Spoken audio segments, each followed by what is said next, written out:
globally. We have about 8.3 billion people on Earth.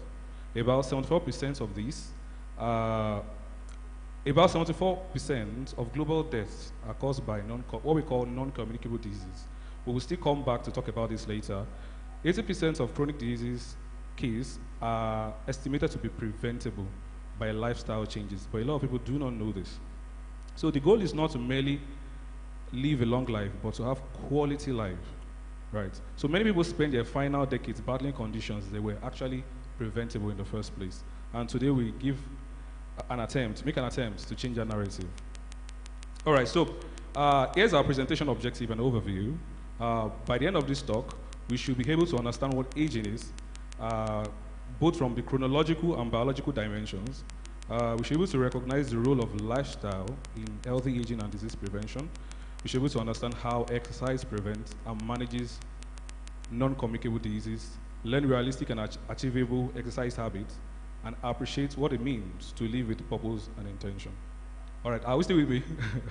I know I'm throwing out a lot of words, but I'll try to make it as interactive as possible, and we're going to ask questions. So I will take my time. So I want to quickly rush through the slides, right? So I came with the purpose of spending a lot of time with us, but I learned that I have to make it shorter. So I will try to run through these slides as quickly as possible so that I can be able to answer questions and drill it down to our particular use cases. All right, to our particular context, thank you. So understanding aging. Aging is both chronological and biological. So let's talk about aging. Aging is a natural, universal, time-dependent process. It touches multiple aspects of life. This can be physical, this can be mental, this can be emotional, and it can be social. But whichever it is, aging is inevitable. And how we age is greatly influenced by how we live. All right. Oh, thank you. You're agreeing with me. So, chronological aging. That's the first thing we talk about. This is just simply calendar age, right? We are simply measuring the passage of time. That has its use cases. It has legal use cases, social use cases. That's just how long you've lived on the earth, right? And that doesn't tell us so much about a person's health. We will come to see, by the time we look at biological health, that two people can be 45 years old chronologically, meaning they've counted the years. Age as of last birthday is 45. So you have two people, person A and person B, 45 years. They've aged, but their body have aged differently, irrespective of their calendar ages, right? So this is what we call biological aging. So we can be the same age chronologically or calendar-wise, but we can be biologically different in age. One person's body can be healthier than another's, all right? So, and here's what I was talking about, biological aging. So this is age based on body's condition, function, and cellular health. So two people can be of similar age, but they can age differently based on active lifestyle, balanced nutrition, regular sleep, if one smokes and the other doesn't. So, yes, we'll still talk more about the things that influence this. So, as I said, what accelerates aging? Poor nutrition, chronic stress, smoking and alcohol, social isolation, poor sleep, and physical inactivity. So, briefly, right, we're still going to be talking about this in cycles, right? So, what is the difference between healthy aging and unhealthy aging, right? You and I are going to age, right? Our mothers are aging, we are aging, and our children are aging. So what should we expect as what is normal? For movement and exercise, we expect that you should be active, physically active, right? So if one is sedentary, that is not normal.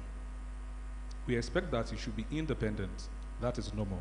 When you are becoming too dependent, right, for maybe taking care of yourself, bathing, eating, feeding, what we call activities of daily living, things that are instrumental of grooming to take care of yourself, once you become too dependent on others to establish those, that's already unhealthy aging.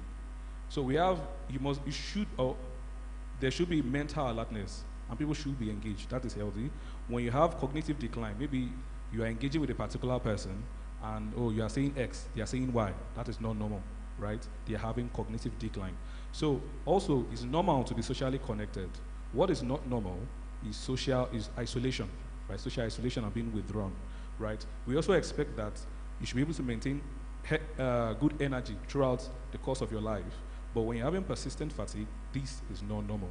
And lastly is that you should be able to manage your health proactively. This is healthy. And when there's multiple chronic diseases, this is not normal. All right. So there's something called health span and lifespan.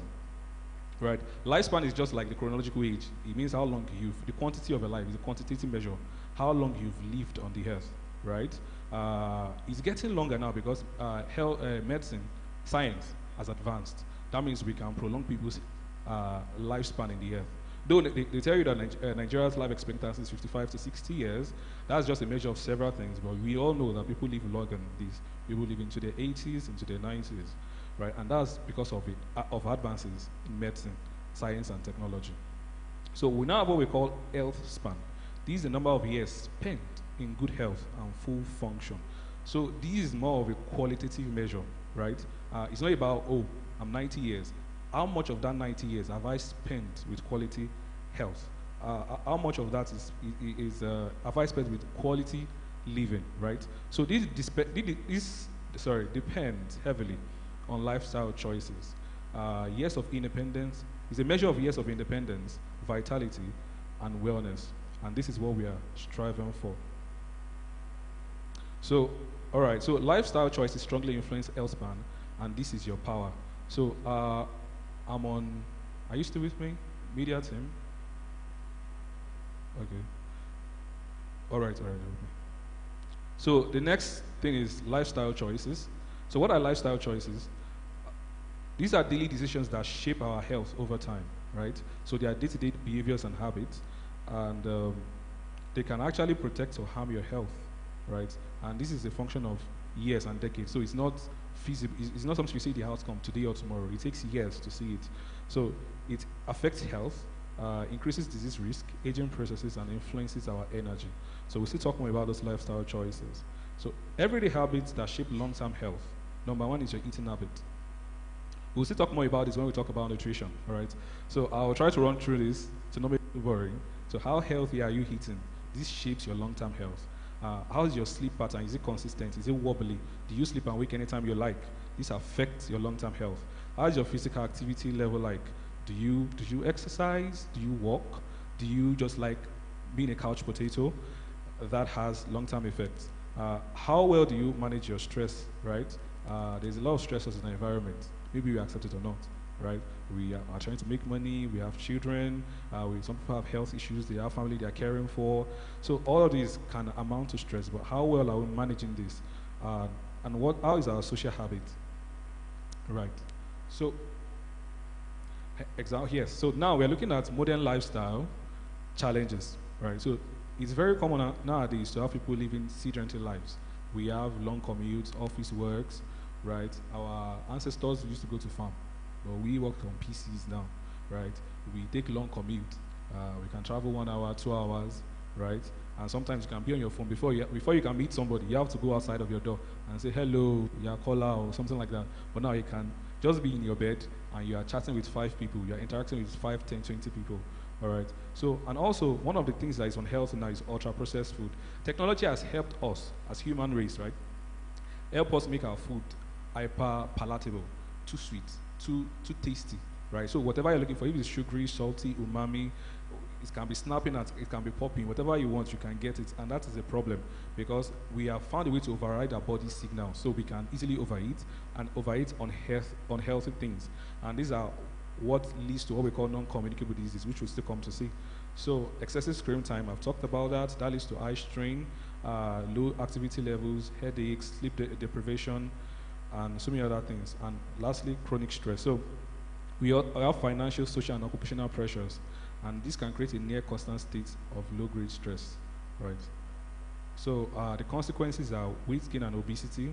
And when you have weight gain and obesity, right, obesity is a gateway to many health issues. When it's been found that there's a correlation between obesity and so many other non-communicable diseases because it leads to low-grade systemic inflammation.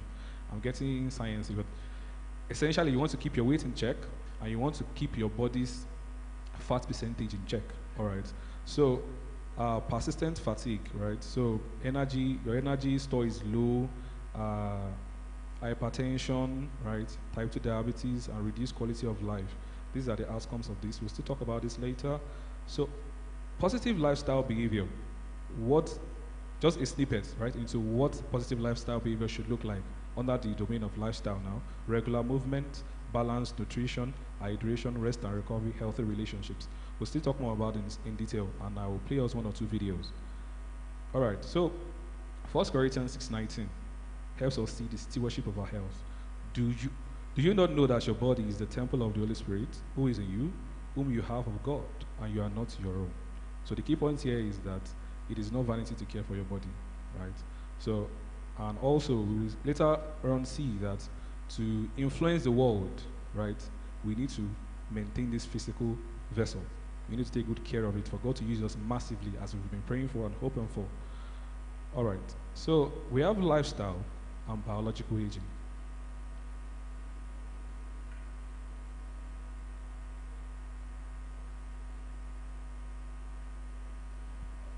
The media sim, sorry, I'm like 4 slides ahead of you. Lifestyle and biological aging. I think it's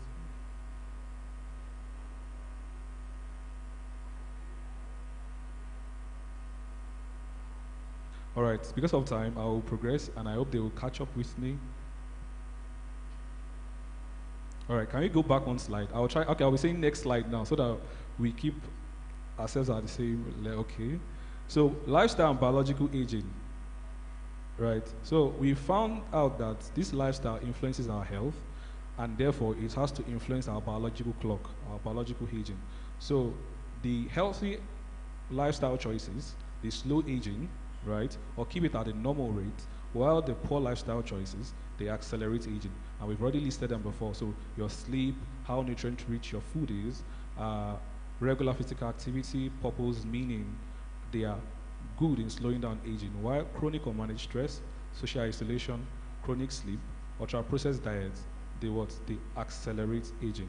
All right, thank you, media. Next slide. Then the next slide. So now we're talking about non-communicable diseases. So these are diseases that cannot be transmitted from people to people.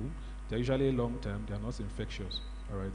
So, and they are largely preventable, and this is where we're getting to. There's a huge rise in the percentage or the prevalence of what we call non-communicable diseases now. Technology is reaching us in this part of the world, and we're getting to be exposed more, or increasingly exposed now, to some of the diseases of the developed world.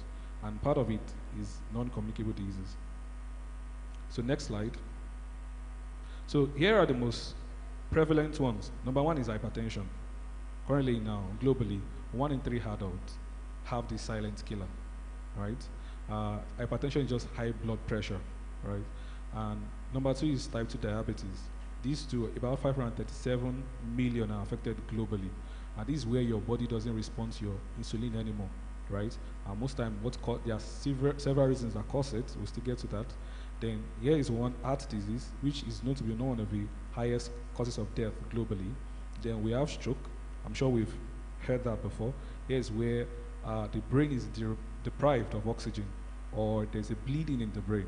So your brain controls every part of your body, from your breathing, to your blinking of your eyes, to your wiggling of your hands. If you are playing instruments, if you are driving, your ability to balance on one leg and the likes. Your brain controls all of these things. So when there's an injury to those beautiful cells in the brain, right, and they are lost or sometimes regained, the functions are regained, that is called stroke.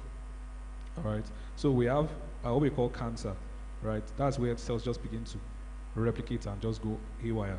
So these are also common results of poor lifestyle choices. And there's something called arthritis. There are different kinds of it, but the common is called osteoarthritis, and is increasingly getting common. It's common in African women, and African women that are on the bigger side. So why does it matter? We've talked about the statistics before. 74% of global deaths are caused by these diseases. We found that about 30% of these deaths are also occurring in Nigeria, and it's increasingly rising. 77% of the global count is happening in low and middle income countries. So, and this is why it's close to home, because there's a huge financial burden on families. If you have a family member that has stroke, you can attest to this. It is a huge financial burden. And many Nigerians are undiagnosed. They are finding this uh, just by by by accident, right? So they are underdiagnosed, and is the leading cause of disability and premature death in Nigeria now. All right. So risk factors for these non-communicable diseases is physical inactivity. If you are not physically active enough, we expect that there's a high chance of you having these diseases. Smoking, right? At this point, point in time, it's very common. Smoking is one of the highest or the most prevalent cause of cancers, heart disease, stroke. There's no positive side to it. And there's obesity. So many people do not know, but obesity causes systemic inflammation, which also leads to so many health issues. So then there's poor diet, eating excess sugar, excess salt, saturated fat, trans fat, and processed foods. And this is a huge thing too now, because a lot of these ultra processed foods are coming down to this part of the world. Glory to God. Are you still with me? Hope it's not getting boring. All right. So excess alcohol. Alcohol now is being found to be a carcinogen, right? Which is not, both for the women, there's no healthy amount. Just don't take the alcohol. Alcohol is a poison, no matter what amount you take, all right? So, and there's chronic stress. We don't give stress enough kudos. It causes reduction in the body's immune system, raised blood pressure, and disrupts metabolism and the likes. All right. So what are the early signs that people mostly ignore? For some of these NCDs, non-communicable diseases, I'll be shortening it now, a lot of them don't show symptoms, but some might come with persistent tiredness, frequent headaches, unexplained weight gain, or sometimes weight loss, breathlessness, poor sleep, increased thirst and urination. You should be concerned, or maybe not concerned, at least seek medical advice, right? So prevention is better than cure. The truth is always, this is cheap, right? Prevention is better than cure. Is a truth that is far cheaper in health and money. That means prevention is cheaper for your health and it's cheaper for your pocket. All right. So many of these conditions are actually preventable, from diabetes to hypertension. Even if you have a genetic, maybe it runs in the family, it still doesn't mean that it will manifest if you do some things right. All right. So we expect that for you to cure some of these things, exercising regularly, eating balanced meals, maintaining a healthy weight, avoiding smoking and excess alcohol, and monitoring your blood pressure and sugar can go a very long way. We'll still list a lot more in coming slide. So if lifestyle can contribute to a disease, it definitely can contribute to its prevention and recovery, right? So that is the goal. So lifestyle is a general remedy.